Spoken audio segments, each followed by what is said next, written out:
నమస్తే. నేను మీ తేజ. ఆంధ్రప్రదేశ్ చిత్తూరు జిల్లాలో ఒక దారుణమైన ఘటన జరిగింది.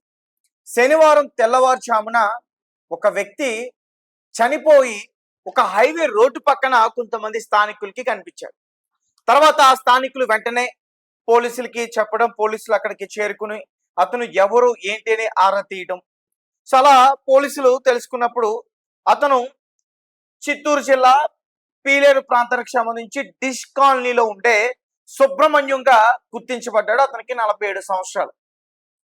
అయితే ఇతను ఎలా చనిపోయాడనే విషయం మాత్రం ఎవరికి అర్థం కావట్లేదు. పోలీసుల యొక్క ఇన్వెస్టిగేషన్ లో ఇప్పుడు బయటపడాలి. ఎందుకంటే ఇతను చనిపోయిన తర్వాత వీళ్ళ భార్య, వీళ్ళ కొడుకు ఇద్దరు కూడా కనిపించట్లేదంట. సుబ్రహ్మణ్యం తండ్రి ఎవరైతే ఉన్నారో ఆయన ఈ విషయాన్ని పోలీసులకి చెప్పాడు. అతను ఏం చెప్పాడంటే, అయ్యా, నా కొడుకు చనిపోయాడనే విషయం నాకు తెలిసింది. తర్వాత నేను నా కోడలు ఉమాకి ఫోన్ చేశాను, ఫోన్ లిఫ్ట్ చేయలేదు. నా మనవడికి ఫోన్ చేశాను, ఫోన్ లిఫ్ట్ చేయలేదు. తర్వాత నేనే ఇంటికి, ఆ డిష్ కాలనీలో ఉన్న వారి ఇంటికి నేరుగా వెళ్ళి చూసే ప్రయత్నం చేశా. అక్కడ చూస్తే తాళాలు వేస్తున్నాయంటూ కూడా చెప్పాను. సో దీంతో పోలీసులకి కూడా అనుమానం కలిగింది. సో అతను ఏంటంటే, వివాహేతర సంబంధం పెట్టుకుని నా కొడుకుని ఆమె హత్య చేసి ఉంటుంది, వాళ్ళకి తరచుగా గొడవలు కూడా అయ్యాయి, కేసు పెట్టండి వెంటనే వారి పైన అంటూ కూడా పోలీసుని డిమాండ్ చేసే ప్రయత్నం చేశారు. అలాగే పోలీసులు కూడా ఆల్రెడీ కేసు నమోదైంది, కానీ విషయాలు ఏంటని తెలుసుకోవాలి కదా ఖచ్చితంగా దర్యాప్తులో భాగంగా. ఆ భార్య ఎక్కడ ఉందో ఏంటి అని ఆ విషయాన్ని తెలుసుకున్నారు. తర్వాత ఆమెను అడిగినప్పుడు, అయ్యయ్యో నాకేం తెలియదండి, ఇంటి నుంచి వెళ్ళాడండి, ఏదో టెంపుల్కి వెళ్తానని నేను వెళ్ళాడండి, వెళ్ళిన వ్యక్తి మళ్ళీ తిరిగి రాలేదండి అంటూ కూడా వారితో చెప్పింది. అయితే ఆమె చేతికి ఒక గాయం ఉంది. అమ్మా, నీకు ఆ గాయం ఎలా జరిగిందంటే, సార్ ఇది ఇది ఇది అంటే పొంతం లేని సమాధానం చెప్తూ పోలీసులకి ఏం చెప్పాలో అర్థం కాక, సార్ ఇది ఇది చెట్టు కొమ్మ వల్ల తగిలింది సార్ అంటూ కూడా వారికి చెప్పింది. సో పోలీసులు తమదైన శైలిలో ఖచ్చితంగా విచారణ చేస్తారు, ఎవరైనా సరే, ఎటువంటి హంతకునైనా సరే. సో ఈమె విషయంలో మాత్రం కొంచెం జాగ్రత్త తీసుకుంటున్నారు. ఎందుకంటే ఈమెతో పాటు ఇంకా కొంతమంది వ్యక్తులు ఉన్నారు, వారిని కూడా పట్టుకోవాలని చెప్పి. అయితే పులిచెర్ల మండలానికి సంబంధించి చింతలవారిపల్లి ప్రాంతంలో సంబంధించిన సుబ్రహ్మణ్యం, ప్రస్తుతం 47 సంవత్సరాలు. పుంగునూరు మండలానికి సంబంధించి బోడేవారిపల్లికి సంబంధించిన ఉమాదేవి, 20 ఏళ్ల క్రితం వీళ్ళిద్దరికి కూడా మ్యారేజ్ జరిగింది. ఒక బాబు కూడా ఉన్నాడు. సో డిష్ కాలనీలో సొంతంగా ఇల్లు నిర్మించుకుని, అంటే పీలేరులో లేకుండా డిష్ కాలనీ అనే ప్రాంతానికి వచ్చేసి ఒక ఇల్లు నిర్మించుకుని అక్కడ ఉంటున్నారు. అక్కడ వీరికి తరచుగా గొడవలు జరుగుతున్నాయంట. ఆ గొడవలు ఎందుకు జరుగుతున్నాయి అనేది అర్థం కావట్లే.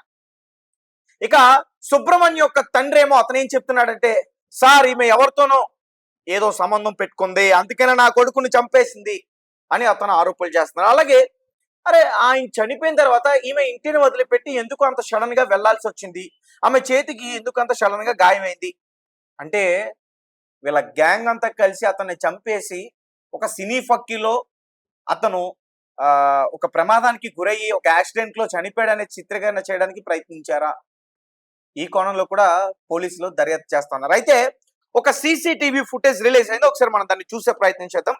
స్క్రీన్ పైన ఒకసారి దాన్ని మీరు చూడండి. అక్కడ ఒక ఆడామె సంచి పట్టుకుని వెళ్తుంది, నెత్తి మీద పట్టుకుని.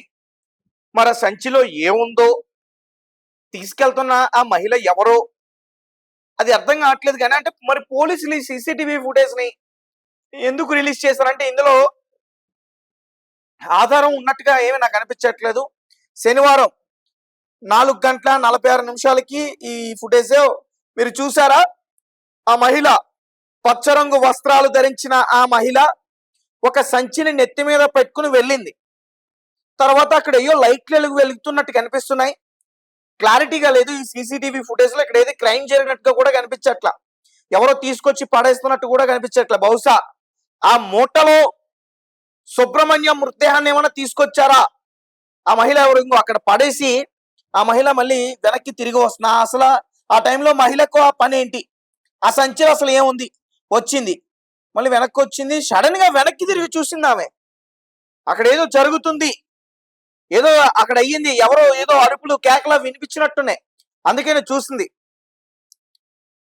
సో అక్కడ ఏ సీసీటీవీ ఫుటేజ్ లేకపోవడంతో ఈ సీసీ ఫుటేజ్ ఉండడం వల్లే దీన్ని పోలీసులు తీసుకొచ్చారా అనుకోవాలా, లేకపోతే వాళ్ళు రిలీజ్ చేసిన సీసీటీవీ ఫుటేజ్ లోనే ఏదైనా క్రైమ్ జరిగిందా, ఆ మూట నిజంగానే ఒక మృతదేహాన్ని తీసుకెళ్లిందా, ఆ మహిళ ఎవరు, కొంపదీసి ఆ మహిళ ఉమాదేవేనా అనే అనుమానాలు కూడా వస్తా ఉన్నాయి. సో ఏదైనప్పటికీ ఇది చాలా చాలా దారుణమైన ఘటన. ఆ సుబ్రహ్మణ్యం పాపం ఆయన దేవాలయానికి వెళ్ళారంట దర్శించుకోవడానికి దేవుణ్ణి. అలా వెళ్ళిన వ్యక్తి తిరిగి ఇంటికి రాలేదు, డైరెక్ట్ గా దేవుడి దగ్గరికే వెళ్ళిపోయాడు పాపం. నిజంగా మరి భార్య హతమార్చిందా, హతమారిస్తే ఎవరితో హతమార్చింది, రక్తపు మరకలు కూడా ఉన్నాయి వాళ్ళ ఇంటి దగ్గర. సుబ్రహ్మణ్యం వాళ్ళ ఇంటి దగ్గర కూడా రక్తపు మరకలు ఉన్నాయి, దారి పొడుగునా కూడా రక్తపు మరకలు ఉన్నాయి. సో ఎలా చేశారు, ఏం చేశారు, ఎంతమంది చేశారు అనే విషయాలు ఖచ్చితంగా పోలీసుల యొక్క దర్యాప్తులో తేలే అవకాశం అయితే ఉంటుంది. ఒక్కసారిగా ఆ ప్రాంతం అంతా కూడా ఇతని హత్య గురించి తెలియగానే ఉలిక్కి పడ్డారు. వాళ్ళు ఏం చెప్తున్నారంటే, సార్ సుబ్రహ్మణ్యం చాలా మంచోడు సార్, చాలా ఆప్యాయంగా పలకరించేవాడు, మంచి వ్యక్తి, గొడవ పడేవారు, సాధారణంగా భార్యాభర్తలకునే గొడవలే కదా అనుకున్నాం, కానీ వేరే గొడవలు ఉన్నట్టు మాకు తెలియదు సార్ అంటూ కూడా చెప్పి కొంతమంది కన్నీళ్ళు కూడా పెట్టున్నారు. సుబ్రహ్మణ్యం అయితే ప్రమాదంలో చనిపోలేదు, యాక్సిడెంట్ కి గురై చనిపోలేదు, తాగేదో దేనో గుద్దేసి చనిపోలేదు, అతను హత్య చేయబడ్డాడు, అతను ఒంటిపైన కత్తిపోట్లు ఉన్నాయి అనేది కూడా పోలీసులు గుర్తించారు. సో చూద్దాం మరి ఈ కేసులో హంతకుడా, హంతకురాల, హంతకుల ఎవరు హస్తం ఉందని అనుకుంటారు మీరు? ఖచ్చితంగా కామెంట్ రూపంలో నాకు తెలియపరచండి. భార్య ఏమైనా హతమర్చిందంటారా? మీకు ఏమనిపిస్తుంది? మీరు ఎలా రియాక్ట్ అవుతారు? మీ కమెంట్స్ ఏంటి? ఖచ్చితంగా తెలియపరచండి. ఒకసారి ఆ సీసీటీవీ ఫుటేజ్ని ఒకసారి మీరు మళ్ళీ పరిశీలించండి. Thank you so much.